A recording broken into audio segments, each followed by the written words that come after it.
Good evening, and I welcome you to your transformative program, Politics and Beyond. I am always delighted to come your way. In fact, I always look forward to Monday evenings, and it is just because it is a period that gives us the opportunity to discuss Ghana and to be well informed, particularly as we prepare into this coming elections. We have just about 33 days or so to the elections, so it means every moment counts, every minute counts. And for a few minutes to come, I'm going to tell you why. But as I have always been doing with you, I want you to get interactive with us through our social media platforms as you have it on the screen, including our WhatsApp lines, which will be exhibited on the screen. Social media platform, the Facebook, the YouTube, you can just see all of them there. Get interactive with us. Invite your friends, your family members, and let them be part of it. This evening, as always, your host is Emmanuel Jr., the Chief Crusader Against Corruption in Ghana. I am rather going to start a bit on a sad note. And a sad note simply because, and I'm very sure by now all of you have heard of the demise of one industrious individual that we've had, or we did have in this country. And I'm making reference to the CEO of Kama Group of Pharmaceutical Group, or Kama Group of Companies, as it is referred to.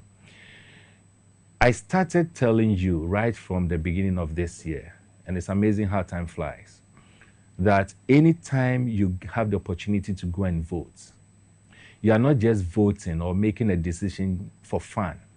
You are not going to the ballot booth to go and thumbprint just to come out with whether your party has won or your party has lost. That is not it. Anytime you get opportunity to vote, you go into voting so that you'll be able to secure your future, so that you'll be able to secure your family, you'll be able to secure even your unborn generation. Because you see, the few moments that you have in going to vote, you should be have in mind that that few moments, it is not just because of that moment, but any decision you take has the tendency of affecting human lives. Last election, 2020, we obviously went to make a decision. Majority did their voting. At least according to Electoral Commission, the results came. And it so happened that the current government, led by His Excellency Akufo-Addo and Bawumia, who want to be the president, they have been in charge of this 4 years that we've almost had, from 2020 till now. Decisions that they took, I'm going to show you one of the effects of that decision for you to appreciate the fact that governance is a serious business and we must not toy with it. We must not see it as a play. I want my producer to play one of the last words that we heard from the late CEO of Kama.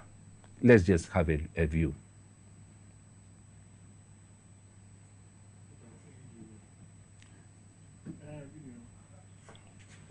I'm sure it is being looked for, and we'll have it here. So let's just have a view or listen to it. Analytically, you will not buy. I am a pensioner, and all my money, I must confess, I know I'm on air. The money that I saved to take care of my pension time has been taken over by the banking cleanup. So I don't have my money to support such a wonderful book. And if I tell how much that I saved for over 30 years to take care of my position now, you weep for me. And I get nervous. How at my age to picket as Minister of Finance? Because the legitimate money that I made has been taken over and I'm not being paid. Meanwhile, it's gone to Parliament within the budget that they are paying us. They have been paid. About analytically, you will not buy. I am a pensioner, and all my money, I must confess, I know I'm on air. The money that I saved to take care of my pension time has been taken over by the banking cleanup. So I don't have my money to support such a wonderful book. And if I tell how much that I save for over 30 years to take care of my position now, you weep for me. And I get nervous. How at my age to picket at Minister of Finance? Because the legitimate money that I made has been taken over and I'm not being paid. Meanwhile, it's gone to Parliament within the budget that they are paying us. They have been paid. About 800 of my people have died. Others have got stroke. And when we meet, we see a lot of our people in wheelchairs. That's what the government wants us to be.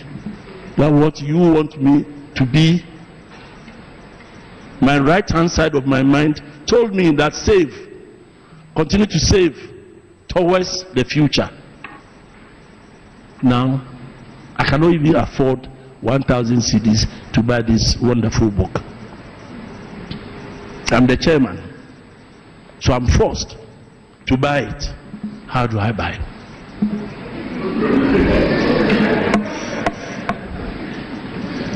So before coming here, I went to SNET. And you know what the digitalization is doing to us? At 70, at your birthday, if you don't come to confirm or validate your existence through the bio, the computer will stop paying you. Meanwhile, I'm a 3rd January 1950 born, 3rd January. So January has passed, February has passed, they've stopped paying my pension. So Prof, I had to rush to Senate office today to tell them that I'm still alive. So they said, okay, put your left 4 fingers there, 5 of your 4 fingers of your right, you're the thumb, and they said, now you are through, you'll be paid. And how much is it? And I'm prepared to cough out of this little pension 3,000 cedis to this book. I think I need a better round of applause.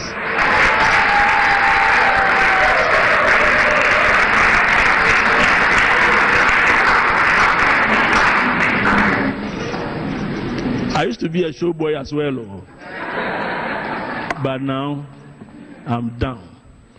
But in spite of all these, I will tell you that it's a good book. So if nothing at all, please cough 200 cedis. I don't know, Adrian, how much will it cost in the bookshop, this book? Give me a copy.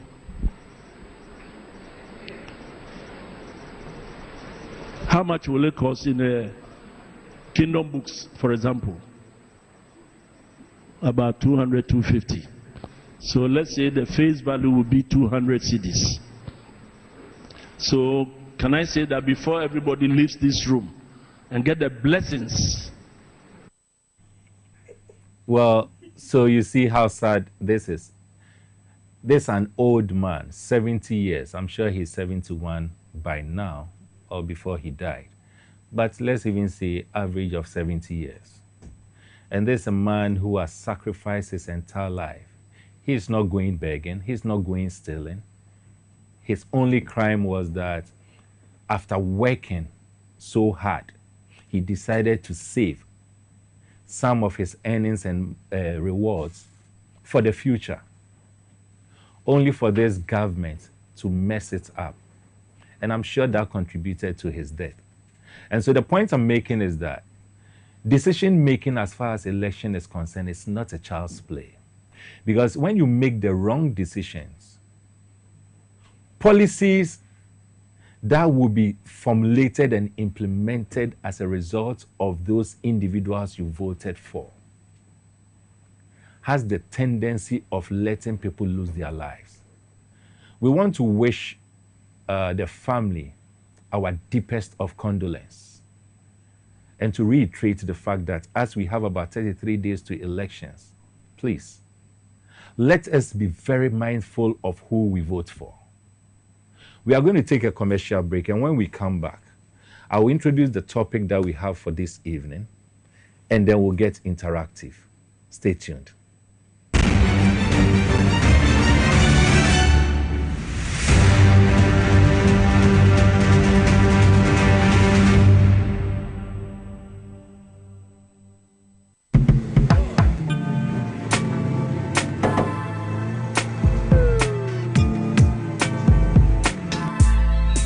Welcome to AutoCheck Vehicle Diagnostic and Licensing Center. I hear my car can be checked here without going to Accra. Sure.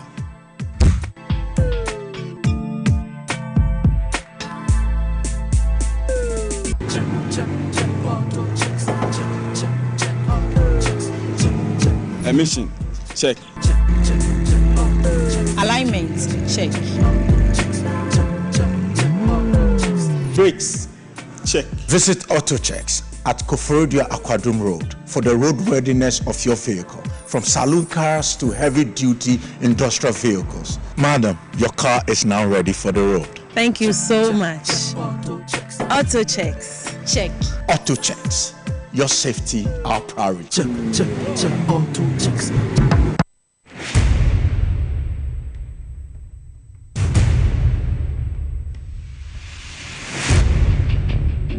The average human body mass should have at least 60% water for optimal performance in any physical or mental exercise.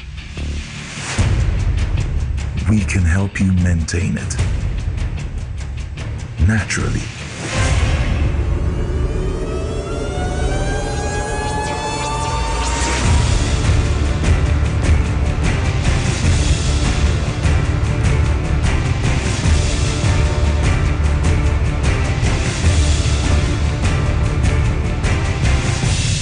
X Natural Mineral Water. Simply natural. For bulk purchase, call 0596 273 546 or 0596 273 547. This advert is FDA approved. If I cry na menyisika, edia ye mefui. Ehin fa pa na menya bosia, edia tre medwuma yimu. Kai kra mabre me yebusia ato taxi fofo. Suhum Rural Bank. Suhum Rural Bank.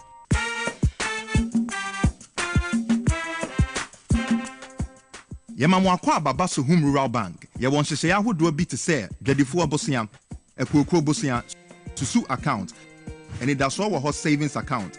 Me bada chain savings account, and the keka ho. Suhum Rural Bank was 03422919896. Now one so what to me aka say. Suhum Rural Bank. Ama ene mayeka una. Suhum Rural Bank. Enti me pa minie. Me damwase. Suhum Rural Bank, growing our heritage.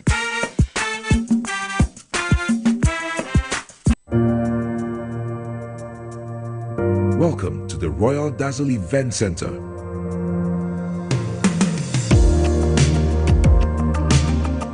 With a lush and well-maintained lawn and garden, you are assured of the best serene and comfortable atmosphere to organize all your family and social events. Live the royal moments here with friends and family. The hosting capacity of 600 to 800 people makes Royal Dazzle the most versatile of places to host weddings, parties, funerals, conferences, concerts, and many more. Create your memories with us.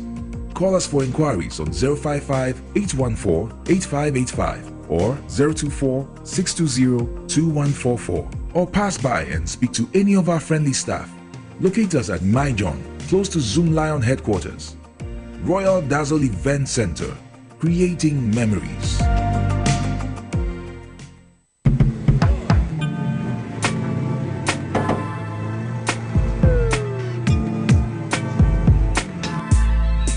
Welcome to AutoCheck Vehicle Diagnostic and Licensing Center. I hear my car can be checked here without going to Accra. Sure.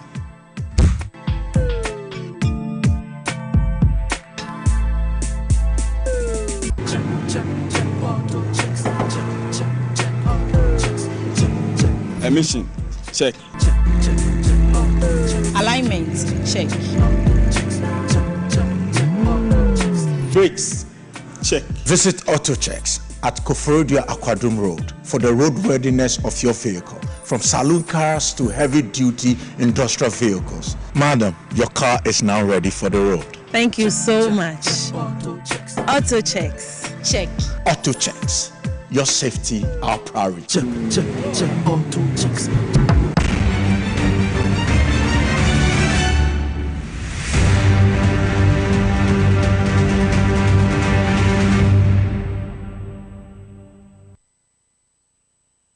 Back, and I'm so happy that you are still with us. As I indicated, I'm still your host, Emmanuel Jr., the Chief Crusader Against Corruption in Ghana. This evening, we are going to have a very interactive conversation. And this session, as we've always had, is going to be very educative. And you know it. I'm sure by now you all know the guest that we are having.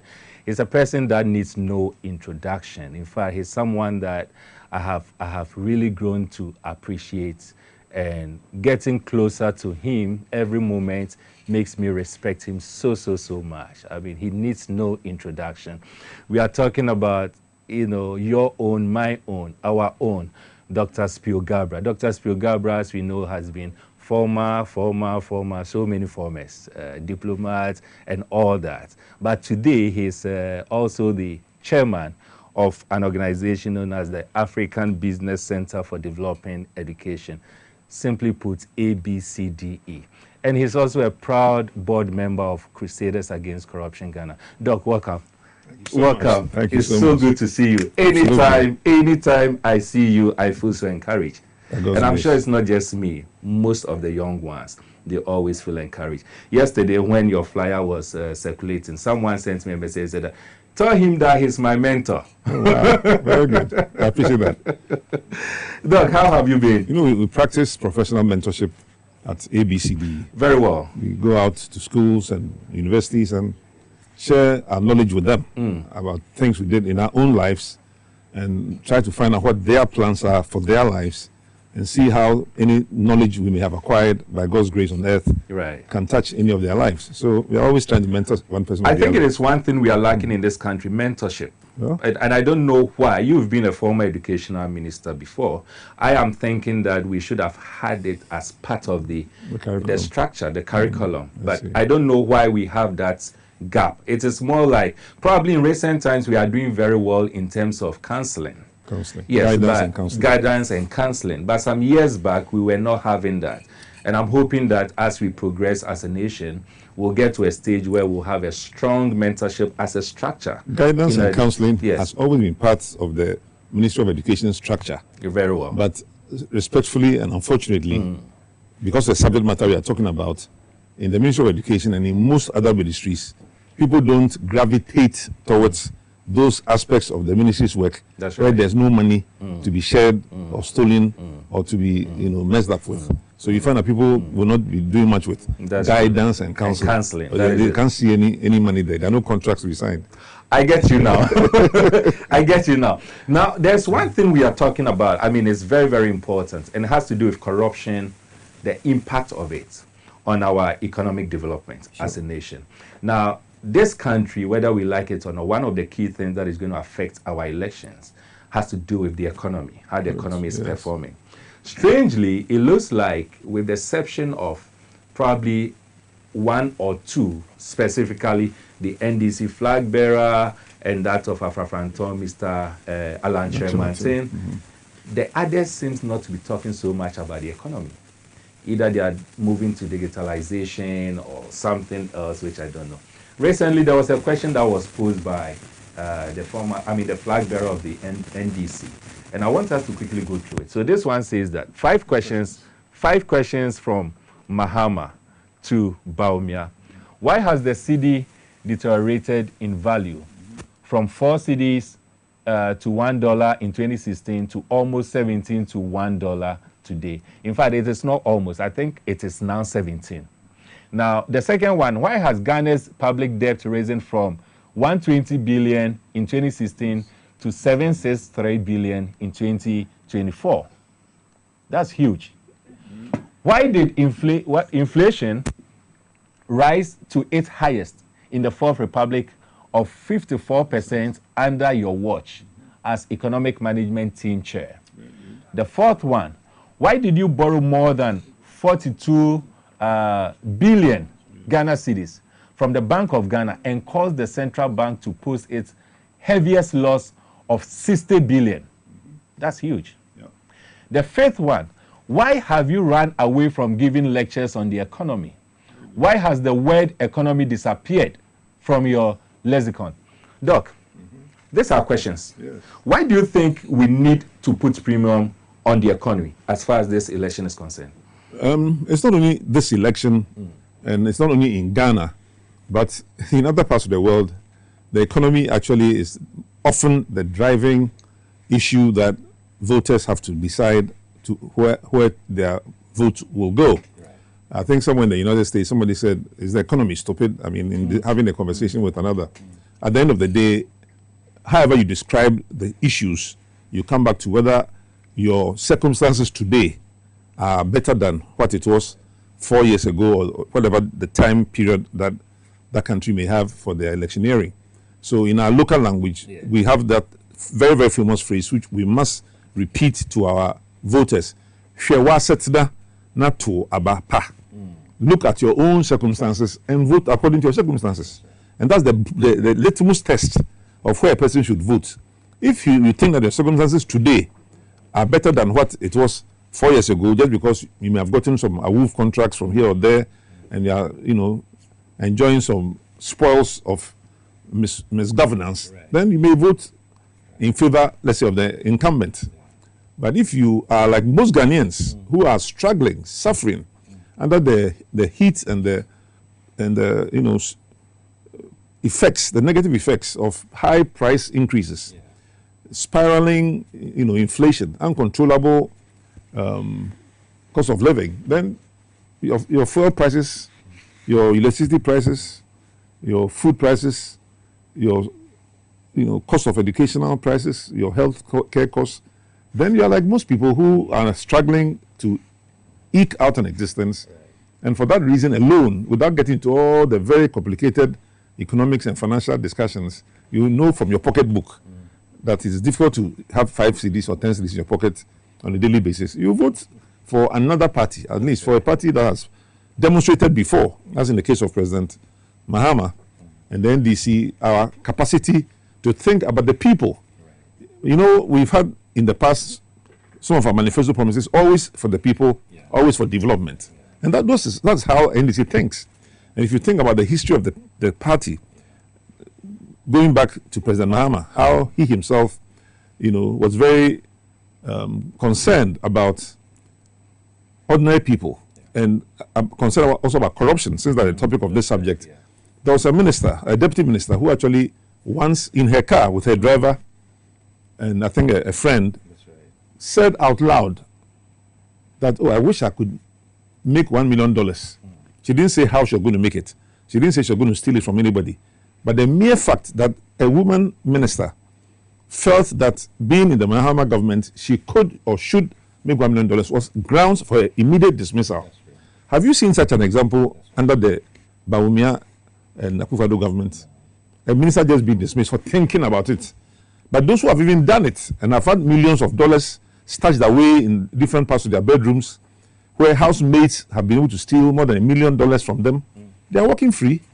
Judges have been able to release such people's assets from the hands of the state, which also felt that we must put our hand on it.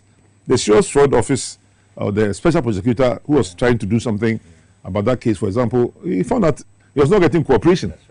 Because the president himself had literally written, some people call it a love letter, but let's say a complimentary letter to the person in question, and said that by the time your investigations are over, I know you'll be found not to have done anything wrong.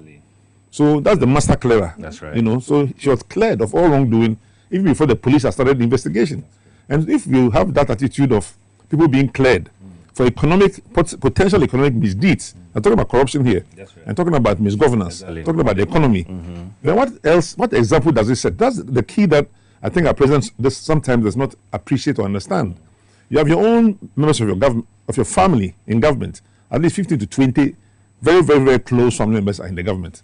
We have all read the Japadia document, whereby they decreed and planned 7 to 8 years ahead of their coming to governance. When we get this is what we'll do to capture the state. Now, when you capture a state, what do you want to do with the state? You have to you want to milk it.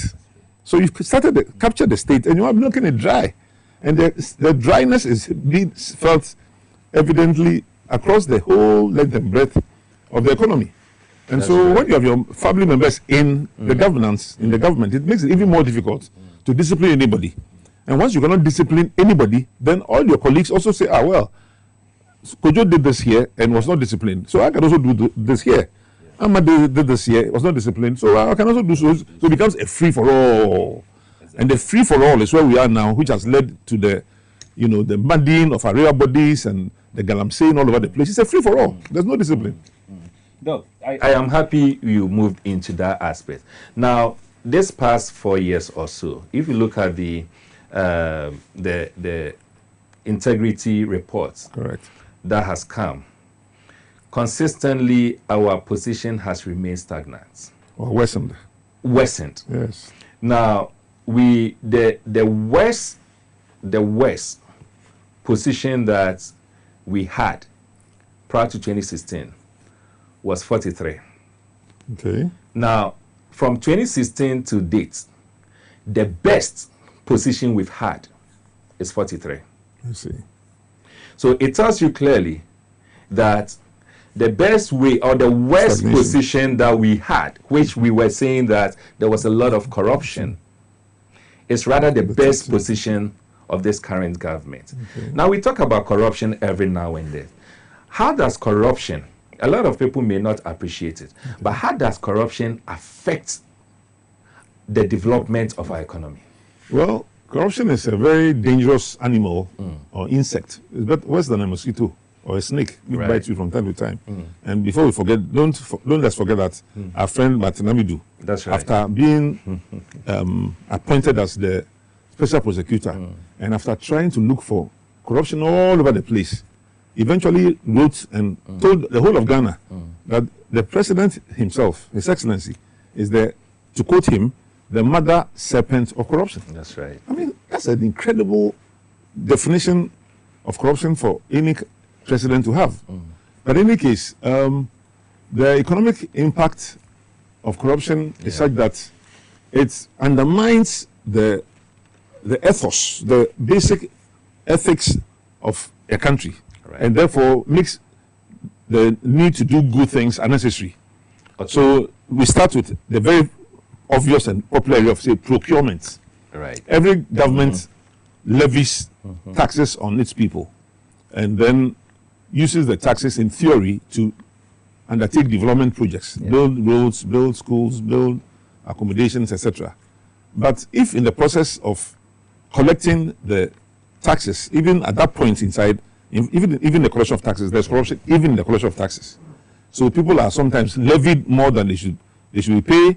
And especially if you ask the foreign business community in Ghana, they are willing, because of what they claim to be unnecessary, attempts by public servants to extract or extort excessive taxes from them. But let's assume that they are paying their fair taxes. Right. After they've paid their taxes, what happens to the taxes? The government has to go out and, based on the government's own promises to the people, we'll build this here, we'll build one district, one factory, we'll build one village, one dam, and they don't do it anyway. Then they must procure, services of various institutions, or, procure goods and services to supply cement, bags, iron rods, to build schools, and what have you. In the procurement process, that's where most of the corruption begins. Procurement. And that's why we have a public agency that is supposed to ensure that the procurement processes are healthy and above board. That's right. But what did we see under the MPP administration? I think one of the first people they sent to the public procurement agency himself went and created, I can't remember the number, but at least over 10 or 20 companies within a few months of his being put in that organization. And then, according to reports that came out, he used that position to award himself and his cronies and things, a lot of businesses, while serving in that position. When the matter came out, again, instead of the president and the authorities not only terminating him, but exposing him and trying him, etc. He got off the hook and went somewhere else. And I think somebody else was appointed who was also had committed another offense in other places. So, I mean, it became a merry-go-round, and no one could take any of those people seriously. But the effect of that is that the cost of the goods are mostly doubled and tripled. You've heard, for example, that cocoa roots, which have been a certain price, that's right, were generally twice or 3 times the going rates for similar procurements in the country or anywhere in the world. And unfortunately, the vice president, who is the current flag bearer for MPP, was found to have family members involved in that road sector procurement, sole sourcing. That's true. Now, the sole sourcing aspect of it is that you want procurement to be competitive, and the competition brings down the price. That's right. If there are 4 or 5 companies bidding for any project, then the natural effect of competition is that the price comes down. That's true. But when you don't want the price to come down, then you go to your friend or your family or cousin and say, bring this item procured by a school or a hospital, and I'll give it to you. That's right. And then you find out the prices are inflated, and the obvious reason is because somebody wants to share that price differential, which is the rent, as they call it in economics, with the decision maker in the public sector. So all those things have effects on the prices. So some products, I used to be the minister of, education, for example. Right. And so the price of textbooks, price of school learning materials, if they are 30, 40% or 100% higher than they should be, what is the effect on the economy as a whole? Exactly. So the whole supply chain is inflated as people add items to the prices until it gets to the government has to pay. And if for some reason government also cannot pay, then it becomes a judgment debt. So the whole economy right now, the debt of Ghana, and as you know, Ghana's current debt profile, depending on the exchange rate at any time, may be as much as 25,000 cedis per person per capita debt. That's right. So every child, even one born today, starts off his life journey with 25,000 cedis of debt hung around their neck. Now we don't see that necklace of debt when we are walking up and down the street. But I think somebody should invent such a debt necklace, which we can brand and people will have it under their neck, so we can see visibly the effect of that corruption and the debt that it creates for all of us. So the public debt, which is a major, impact on the economy in terms of it drowns the capacity of the economy or the country or the government to mobilize the resources that are necessary. It's an overhang, and so it presses down on the space, the fiscal space for any government to operate. Because you are now dealing with deficits and debts and deficit financing. And the effect is that all costs then increase across the board. Inflation gets very high. That's why you saw one of those numbers that President Mahama talked about, 54% inflation sometime in the last 2-3 years, the highest ever, I think, in Ghana's history. That's true. And the price increases are what we all see anytime we go shopping and so forth. So the procurement aspect, which I've just linked to the national debt and to the price increases, is one of the major sources of economic difficulty, debilitating economic difficulty for a country such as Ghana. And you see, the end effect of it is that it is the taxpayer, of course, who ends up carrying the burden. Absolutely. It is not, and I'm happy you mentioned the debt that is on the neck of everyone. Averagely, even if you are born today, you start off life with 25,000 Ghana cedis debt.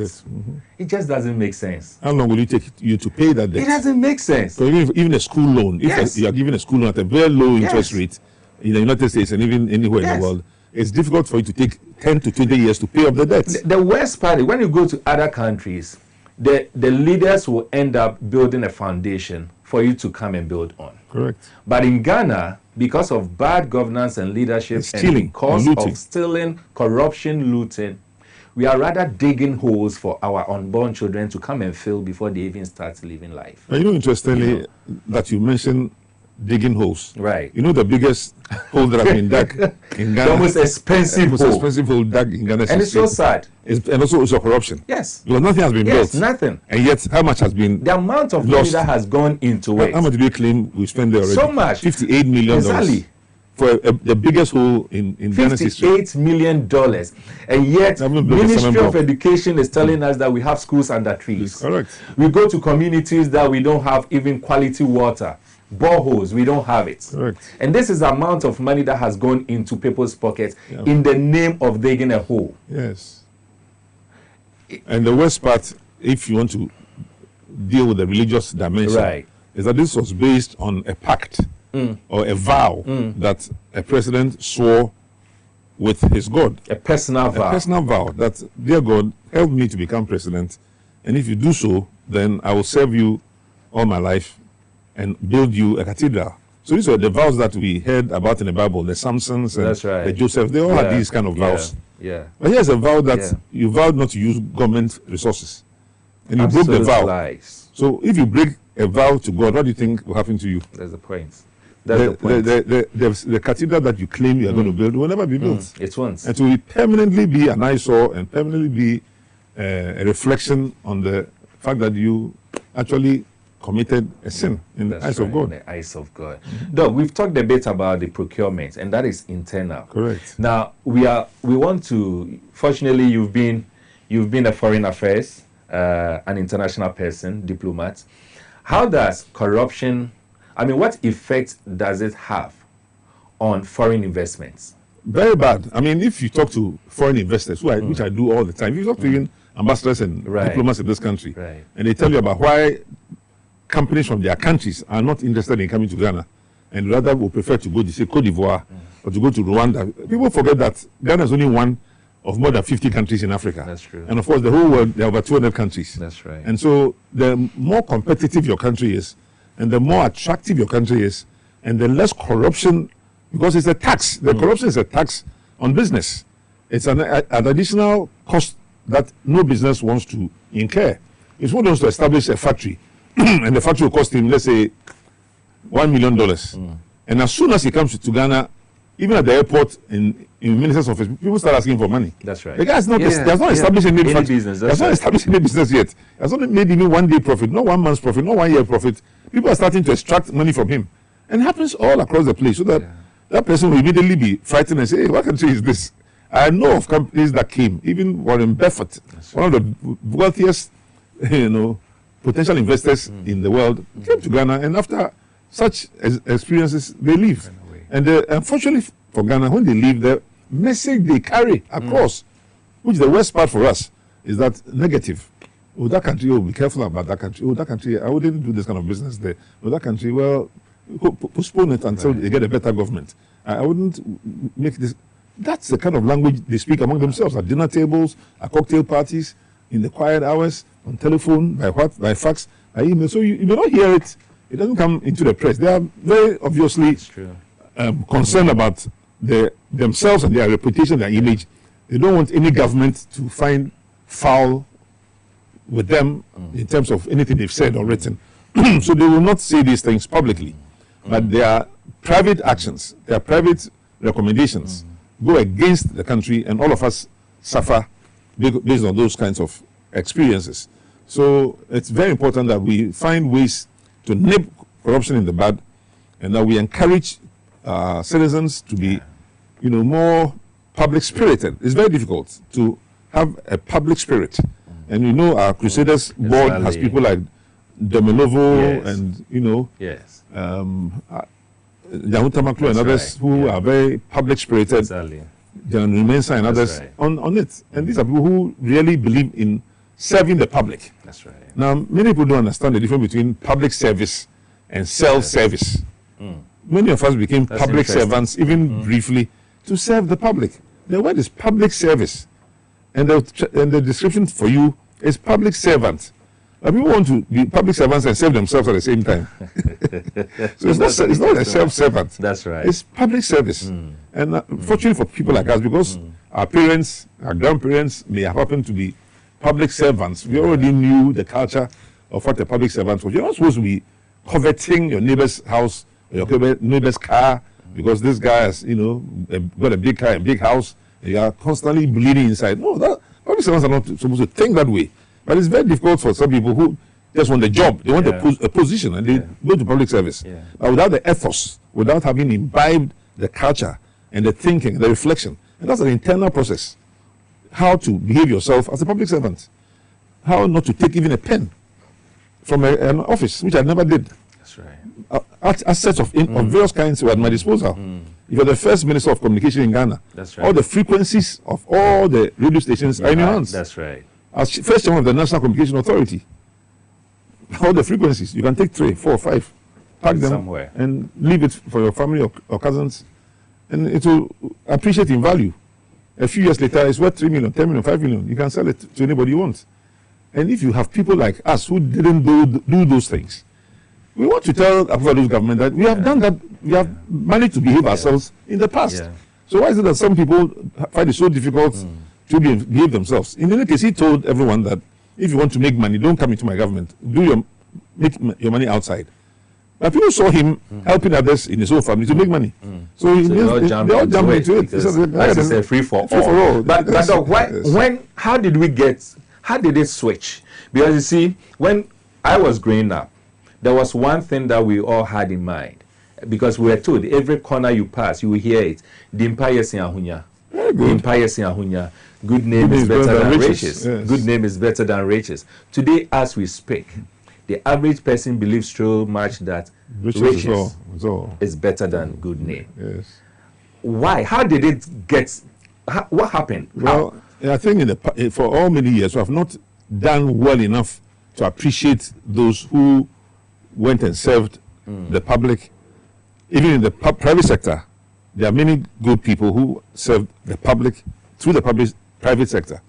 We have not really identified, recognized, and even rewarded them sufficiently. Yeah. So people see best something award, best industrialist of the year, best this and that. And some of them put their photographs in the papers, celebrate themselves, are celebrated by others.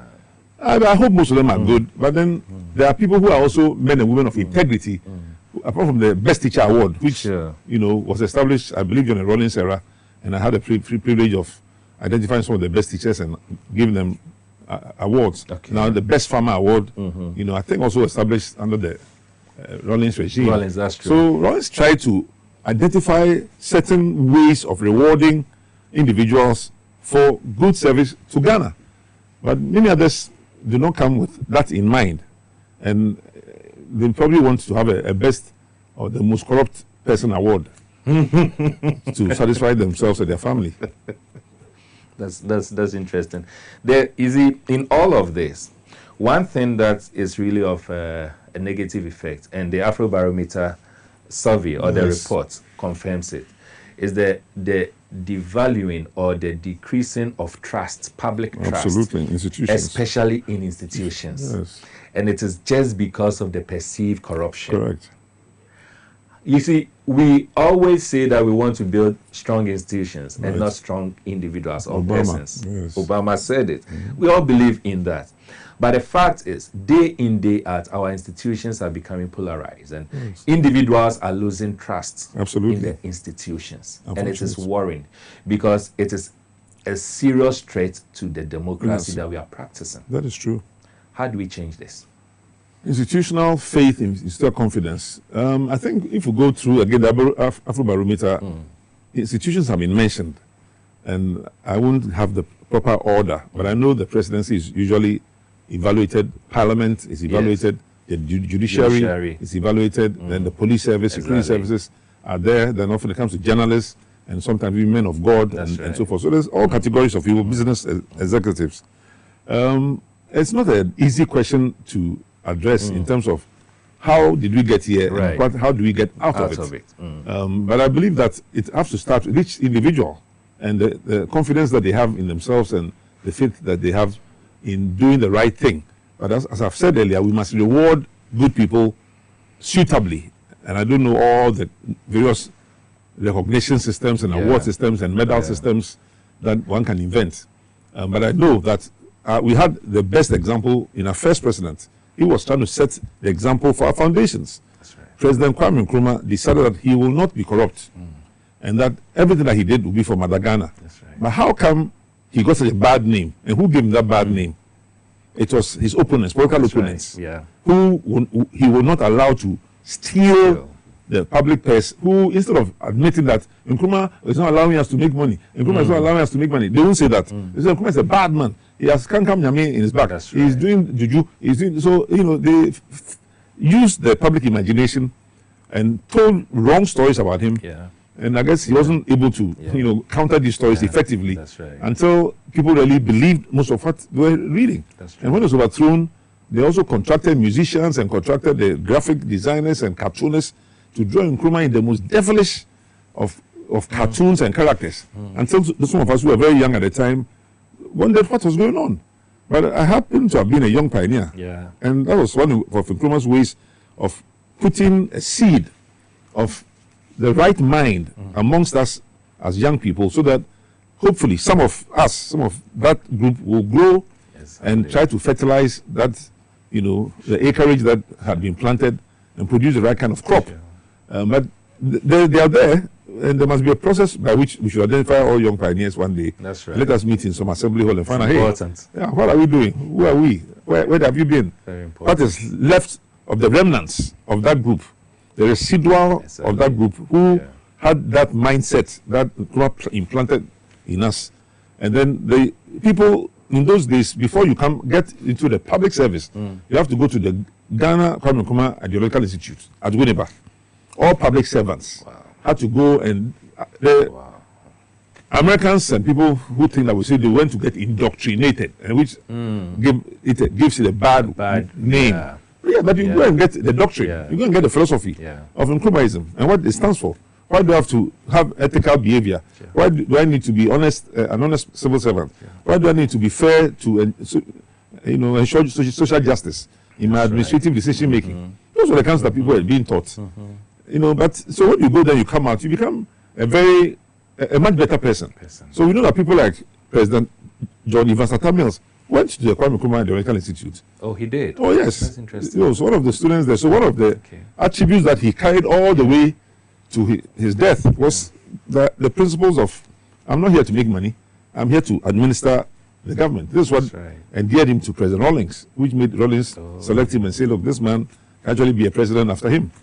There were some misunderstandings and disagreements, but it wasn't about money or behavior. But I think it was, a very well-known Kwame Pienim, who went at one time to the Usu Castle, where President Mills was, and said, look, he had a delegation which had come to present a certain parcel to President Mills. But President Mills, no, I don't deal with such things. You can take a parcel somewhere else. Yeah. So that's really, really interesting. A president who rejected the parcel, but there's another president who, on video, has been seen on video. That's right. A certain large parcel with all the energy, the enthusiasm. Doug, you know of the late CEO of Kama. Oh yes, have you heard of the story? Too well. Kama, so sad. Dr. Ajikumadu was actually one of the mentors of ABCDE, which you just mentioned. Oh, really? Yeah, Africa Business Center for Development. So you work closely? Oh, work closely with him. He used to come to our programs. The last one was at Laboni Secondary School. We have a photograph with him, and he would tell us anytime you have a program and we want him to come, we should call him. And he told us stories about how he mentored his own children, let them do all kinds of work that they didn't think they had to do, because they thought they were the children of a very wealthy person. And said, well, they shouldn't do certain kinds of work. But he said, no, you learn how to be a seamstress, learn how to be a shoemaker, learn how to do all kinds of so-called, low-level work. So you appreciate the value or values that he was leaving behind. And he has died leaving a legacy of, the financial hair cutting. The haircut was supposed to cut people's hair, but sometimes their head was taken off. And that is exactly what happened to me. Earlier on, we played one of his last videos when he was lamenting about how at his age his money has been locked down. And I am like, it is very possible that out of frustration contributed to his death. Doug, take a water. Let's go through some of the messages that has come, and then we'll get back to Doug. This one says, this failed MPP government should go out there. They should go out there to look for all the workers who were rendered jobless. when they irresponsibly collapse some banks and other microfinance companies and parade them at the Independence Square for the whole world to see the harm they have caused to them. This is Asanko from Santa Maria. Good evening, Mr. Wilson. Listening to the CEO of Kama, I was always weeping. May his soul rest in perfect peace. This tells you how wicked this Nana Addo's Baumia's government is. Look at the life of the UT Bank CEO, Mr. Mwabeng, Pakwesi Indum, and many more. Any Ghanaian who votes for this NPP government, supporting corruption, wickedness, and evil, and they will face the consequences. God save us. Okay, you didn't add your name. Good evening, Mr. Emmanuel Wilson Jr. Never follow a leader who is more in love with power than people. Monsters exist, but they are too few in number to be truly dangerous. More dangerous are the common men, the functionaries ready to believe and to act without asking questions. Capitalists behave like capitalists wherever they are. They pursue the expansion of value through exploitation without regards to the social consequences. Let's say enough is enough to the capitalists. Prince Akutu of Okre constituency. Mr. Wilson, my name is John Volta from Volta. Ask Baumia where they built the factories. He should show us the factories. Thanks. Good evening, Mr. Wilson. I'm enjoying the show because you are doing good. Baumia is lying to Ghanaians. Hello, Mr. Wilson. Good evening. I'm in Team Jamira, all the way from Uraura, Oti region.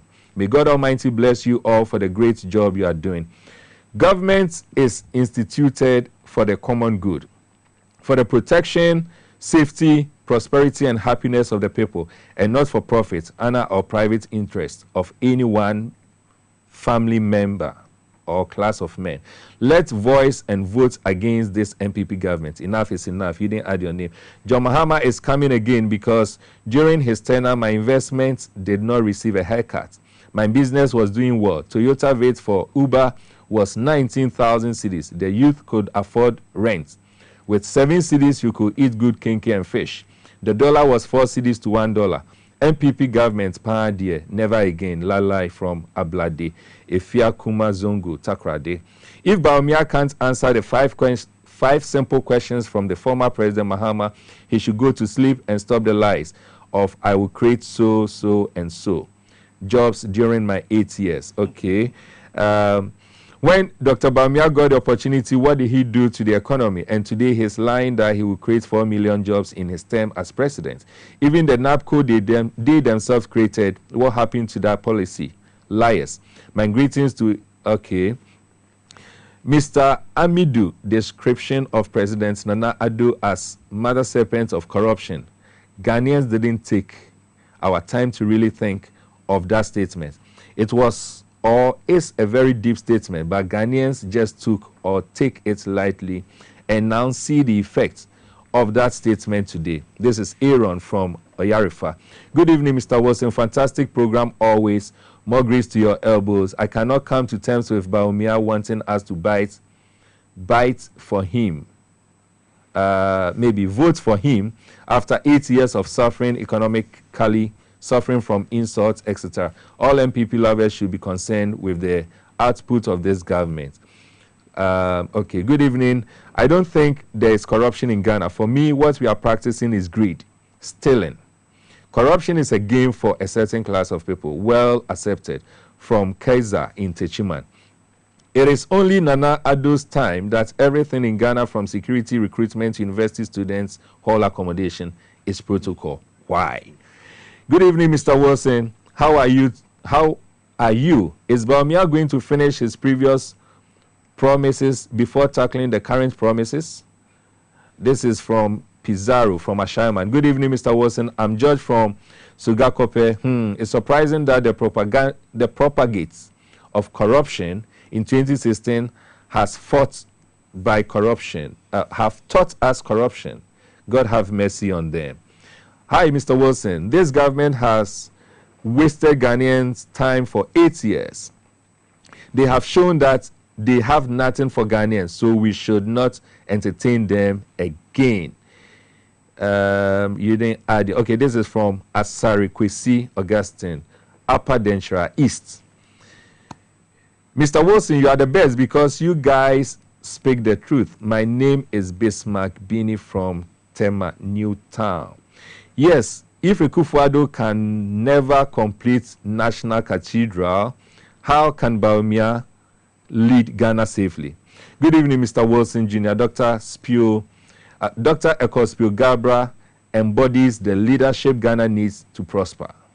His expertise in trade and industry is unparalleled.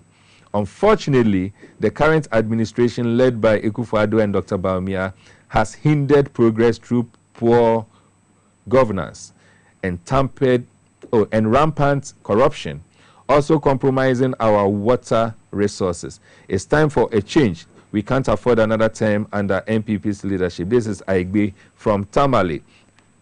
Good evening. Hello, Mr. Wilson. Please, kindly tell Honorable... Okay, this is... All right, I'll tell him later. This is Honorable something, MP for Kwehu. Okay, I'll tell him later. Good evening, Mr. Wilson. And to my one and only boss, Dr. Eko Spio-Gabra. I'm always glad listening to my boss speak. Nothing said about this government, the better. This government has lost their moral value because we, the citizens, have lost trust in most of the public offices. That's why JDM is needed urgently to save this country with the help of people like Dr. Eko Spio-Gabra. I'm Fuseini Mohammed from Sefi, Adabo Chrome Polyclinic in the Western North. Ghana needs resetting indeed in all centers. What a governance they really need. What a governance. They really need an applause for mismanaging our economy. Good evening, Mr. Wilson. A leader without a vision fails to lead himself. Fails to lead himself as far as others are concerned. Bawumia has nothing good for Ghana except lies. Mahama, no size. Our new president. Greetings to Dr. Eko Spio-Gabra, and this is Andy from Insawoke. The messages keep coming. Doc, we are getting closer to elections. We need to make a decision. Yes. Most people have made a decision already. But then there will be most people, 5-10% who exactly. And with those that have made decisions already, there's a possibility that some will want to change their mind. It's possible as well, yes. Doc, we have two leading political parties, yes, the NDC and the NPP. Right. In terms of corruption fights, yes, what differentiates the two? So that's why, a very important question. That's why I began at one point to try and get into the history. You're right. You see, until people understand the trajectory, where people have, where the parties have come from historically, and so, and therefore what their current personalities are, you can't then tell how they will evolve into the future. Very true. Because they say the past is prologue to the present. Now, it's very important, as quickly as I can, right, to remind us that the UGCC supposedly invited Kwame Nkrumah from the Europe and America to come and be their leader, CPP. He came and discovered that these people didn't seem to be ready to serve Ghanaians. They were interested in serving themselves. That is the JB Dankwa and the Buzia tradition, as they call themselves. So Nkrumah split from them that, look, these guys are, as they call themselves, intelligentsia. They were big suit-wearing, politicians who were just interested in retaining their privileges when the white man left. Well, Kwame Nkrumah wanted a governance system that would give ordinary people a chance to, maximize their potential. So that was the fundamental difference between Nkrumah and the UGCC. And that fundamental difference has not changed from that time till now. People should understand that. So those who have followed Nkrumah, such as myself, and such as President Mahama, whose father was a minister in the Nkrumah government, right, understand the history. Right. President Mahama's father was a minister in Kwame Nkrumah's government. So what kind of mindset do you think John Mahama will have? And direct mindset. Direct mindset. Yeah. And my father also was a public servant under Nkrumah's government. He appointed my father as an ambassador. Wow. So we have that mindset, and we haven't changed. Now, the other side of the people are those who were just going to steal Ghana's resources. This galamsey would have taken place on Nkrumah if these NPP guys had their chance far long ago. Nkrumah blocked them, and just made sure they didn't have access to the natural resources of Ghana, and they had to work for a living. So some of them became private business people, which was fine. Yeah. But as a public service, if you are not good or you are a thief, Nkrumah will not give you a chance to misbehave. All the way till they overthrew him. So they had to go all outside the country, go and get the CIA from the United States, where I served with America as ambassador, to come and overthrow Nkrumah in Ghana. They overthrew him. Then you had the military governance period of Achampo and others who actually tried to rehabilitate some of Nkrumah's philosophy. Yeah. But they also fell foul of their own indiscipline. Rawlings removed them, come back to Liman. Liman didn't also satisfy the tenets that he lived for. Rawlings came back. And of course, Rawlings tried in his own way, as a young man without tertiary education, to provide the discipline that the military taught him, and also what he felt Nkrumah's leaders were trying to do to bring about probity, integrity, and accountability. These were the three pillars of the PNDC era, if you remember. Yeah. Integrity, right. probity, and accountability. Which other governments have come in and pronounced such, words to represent what they stood for.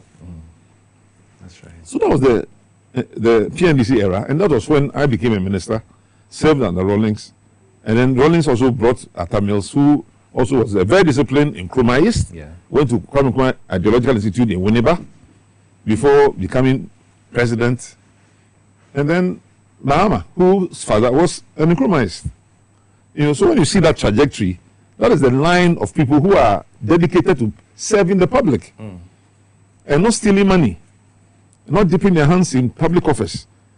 It's very difficult for people to understand that you can come to a ministry, find so many things going on, sign a lot of contracts, millions of dollars, without stealing of it, or asking people to give you half of it or 1/3, and leave it, and people and let another minister come.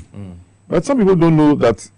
But it's only under NPP administration where a Speaker of Parliament, for example, after he's retired or is leaving office, would ransack his own public sector house, take all the furniture, take the air conditioning, take the flower pots, take the deep freezers as part of his personal property, and go away. And then the Parliament has to set up a committee of inquiry to find out why.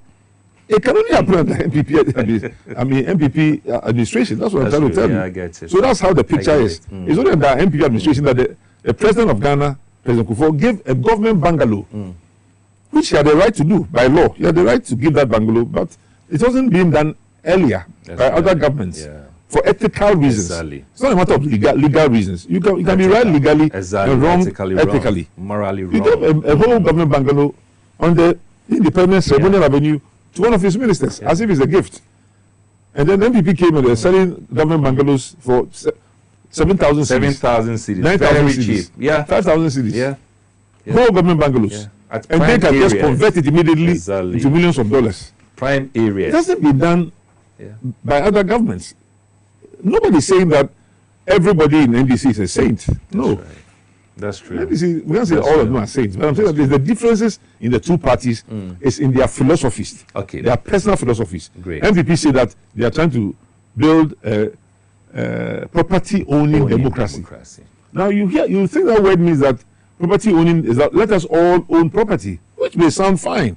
No, but they mean property owning for themselves. And only for themselves. That's right. That's why Japadia is only for those. And even in Japadia, if you talk to an MPP person, they'll tell you, my friend, Japadia is not for all of us MPP. No. A particular family. Only less than 50 of them are the Japadia who are enjoying all the privileges and benefits of governance. And actually swore that they will capture the state and milk it dry. And they were actually doing that. They're doing it effectively. Look at the PDS and all the attempted. Scandal. It's so terrible. No, we don't have much time. We've really gone beyond our time. But you are an anti-corruption crusader. Yes, sir. You are a board member of Crusaders Against Corruption. Correct. Now, this past week, something happened. And for me, I was so much impressed. Had to do with a flag bearer, someone who wants us to vote for him. Yes. Calling CSOs in governance and corruption fight, True. to come and listen to his policy on how he's going to govern the country and how he's going to fight corruption. You were there, I was there, because we were invited as anti-corruption crusaders. What do you make of what happened?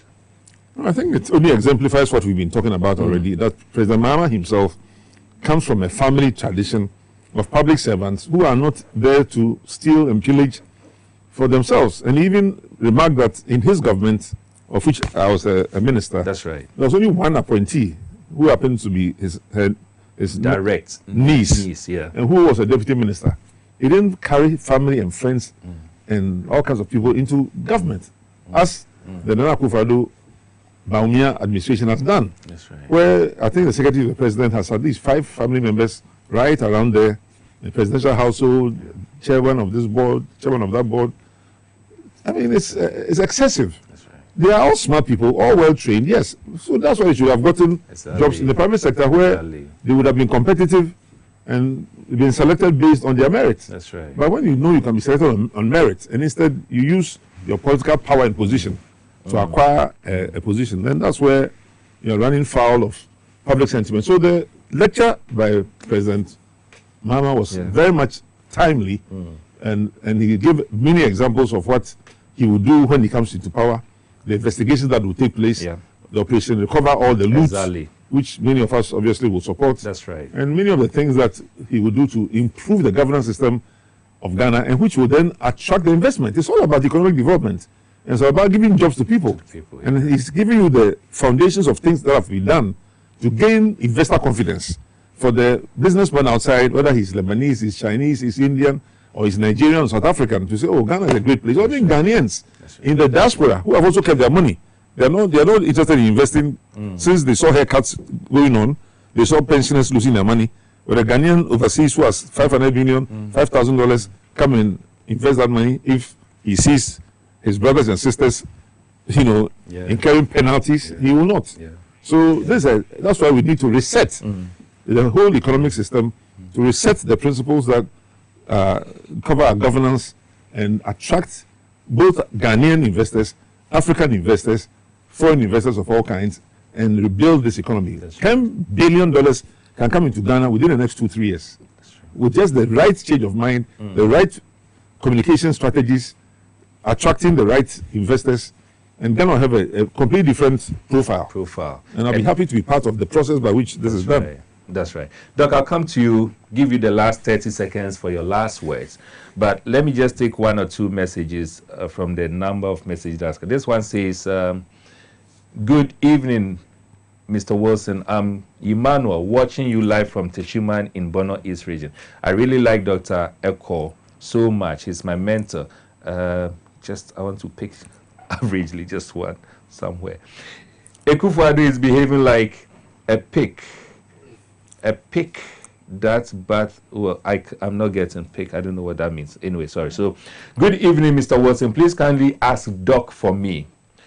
Possible probity and accountability. How will this be implemented to retrieve all looted money by this current administration if NDC wins power? This one says, and then it says, food and water, housing. And please kindly tell Doc to take note of this point.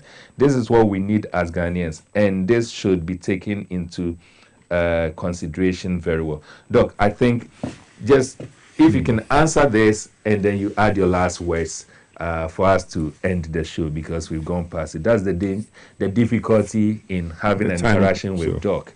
You'd never get enough of him. Doc, you'll always come back. But, yes.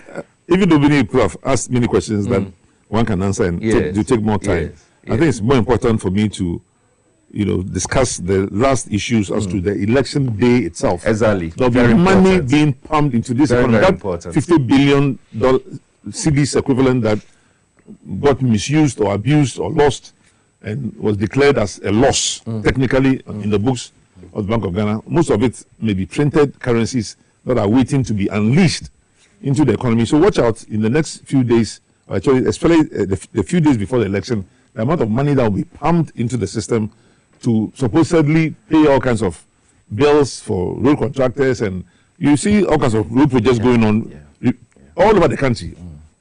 And just like when you have by-elections, as in North, etc., they'll push all kinds of everything projects within a going in, second. They move as out. if the people are stupid and they don't know that nothing was happening here for the last 5-7 years, and you guys are coming at the last minute to impress us. So that's one kind of impression that will take place.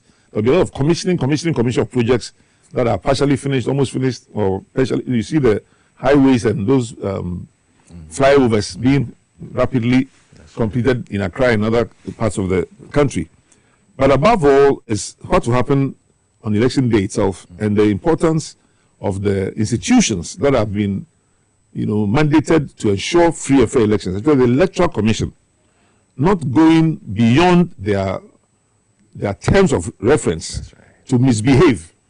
They shouldn't forget that. Look, they shouldn't be doing anything to please anybody. Because when the judgment day comes, the very people they think they're going to please will be somewhere else. They'll be left alone to face the music. So they shouldn't try to do anything that will make them face the music. Because Ghanaians are very wide alert. And if you fiddle with figures that are trying to manipulate this so many pastors and bishops have already condemned them in advance. Churches that have attended said any person who dares to do this should be this and this and that. Those are pastors' language. That's right. But that also is in the world of God. They have been given some condemnation. That's right. But the military and the security forces also should behave themselves. No amount of intimidation, no attempts to cow people now.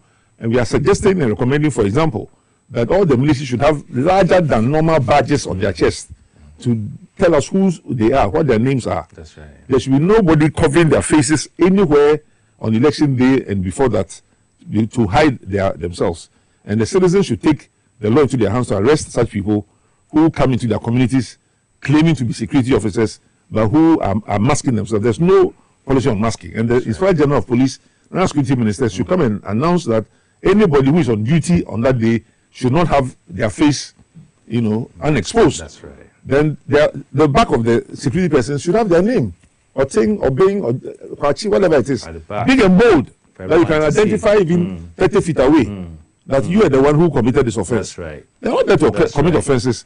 Ghana is not at war, and they should not create any war-like situations in Ghana and unnecessary conflicts between groups just because of politics. That's right. That's my message. Thank you so much, Doc. Thank you so much. I think viewers, you all agree with me that we need to bring Doc once more time, Doc. We need you again, probably before the election, so that we can get this education. All too soon, this is where time will allow us. On behalf of yourself and myself, we want to say thank you so much, Doc, for coming. Thank you so much. It's a privilege. Always a pleasure. Guys, so next week, we're going to have another interactive session.